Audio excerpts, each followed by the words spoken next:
The Ahsoka series is arguably the most anticipated Star Wars show of 2023, and Star Wars fans have been wondering where her story is going next. Well, ignite your lightsabers because there's some crazy information coming out about the Ahsoka series, and honestly, they sound insane. I'll jump straight in with the juice, and then we'll get into what we can expect from the Ahsoka series overall, because for me, hearing what we're about to go through has just put my excitement levels for the show through the roof. This report comes from Making Star Wars, who are very good with their Star Wars scoops, and they've been releasing smaller bits of information about the whole Mandoverse in general for a little while now, and it sounds like we're going to be in for a cracker of a year for Star Wars content. It all starts with the information that will be different versions of Ahsoka in the series, Ahsoka through different stages in her life, some younger, some where she is at the moment, with different actors playing each individual Ahsoka, so it's not always going to be Rosario Dawson.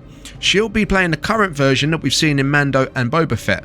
Ashley Eckstein is not portraying any of these versions of Ahsoka, but it's not confirmed whether she'll be voicing a younger version.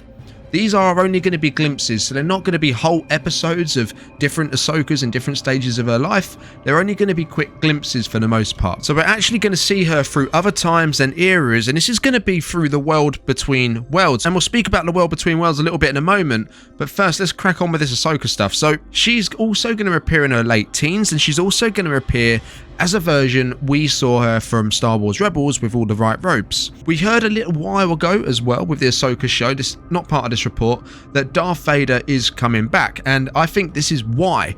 But that's not all. We also heard that Hayden Christensen is returning as Anakin Skywalker in the Ahsoka show. Now we all wondered at first, how could that be? He's already dead. Maybe it could be a Force ghost or a flashback.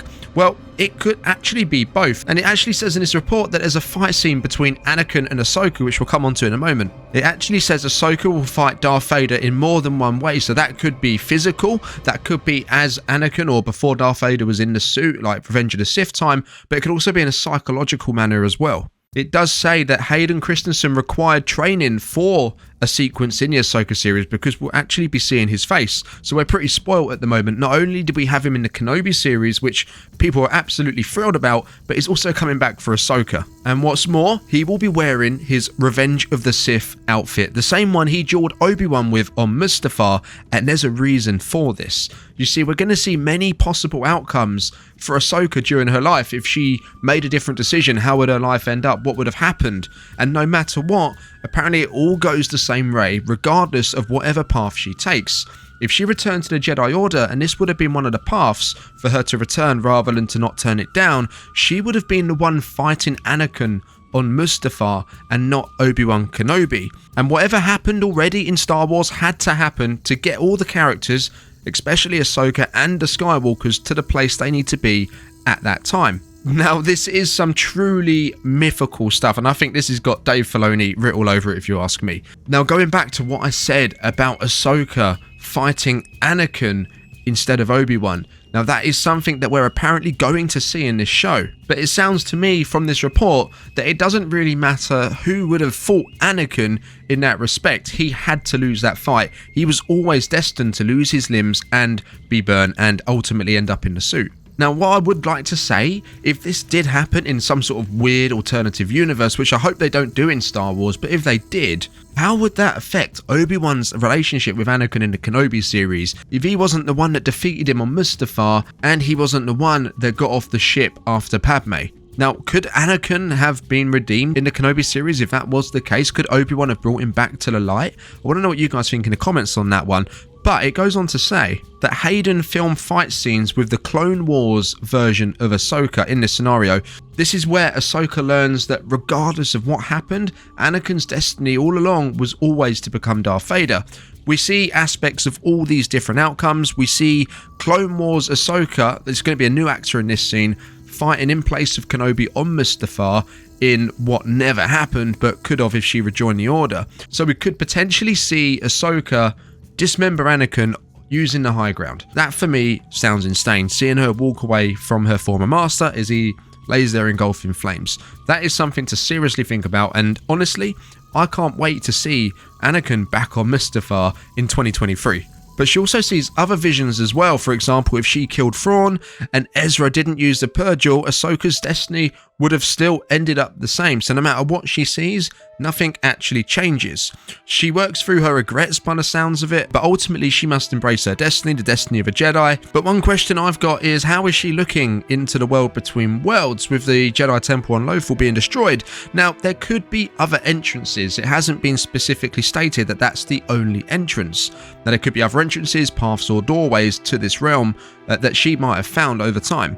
And could this further change if she's looking into the world between worlds in current Mandalorian timeline? Could this change the future of Star Wars even more? Could we start getting even more wackier stuff? Now, I know a lot of people aren't really up for that, because then it really takes away the significance of a character's death if they can just be rescued each time, which ultimately is kind of what happened to Ahsoka with her duel with Darth Vader, which is also something else that we could see, because Darth Vader is back in this show, not just Hayden Christensen, but the team that put Darth Vader together for the Kenobi series, and I think it was consistent of 3 people. I think 2 of them have returned to put Darth Vader back together for the Ahsoka show. So that brings me on to my next point, that we could actually, as well as seeing Ahsoka fight Anakin on Mustafar, we could also see her fight Vader as a live action version of that fight in Rebels. I think John and Dave always had to take this step with Ahsoka to find a way to really show the general audience who maybe haven't watched the animated shows who Ahsoka really is, because to them, I mean, they probably don't even know that Ahsoka was Anakin's apprentice. I think what could be a likely situation if Ahsoka doesn't find another portal to the world between worlds is we are looking at Ahsoka looking into the portal, but at a time before the Mandalorian, perhaps before the temple was closed. I, for one, cannot wait to see Hayden Christensen back as Anakin Skywalker on Mustafar, Revenge of the Sith era. That sounds insane. We got a glimpse of it in Kenobi, here and there, Order 66, and the apparition of Anakin in the desert, which Obi-Wan saw, but this sounds next level. And Vader's in the show too, so honestly, I can't wait to see a live action version of the Ahsoka and Vader fight. And we could still get a Force Ghost Anakin in present day Mandalorian timeline. That's still a possibility, that's still on the table. If the actor's in the show, they could use him in more than one part. But the whole idea of the direction they're taking to show the general audience who Ahsoka really is, it's mind-blowing if you ask me, and it just radiates that mysticism that Dave Filoni creates so well. Guys, leave a like, subscribe, keep it locked, and I'll keep you up to date with anything else that comes out about Star Wars, and especially the Ahsoka series. They sound dope. Catch you in the next one. May the Force be with you.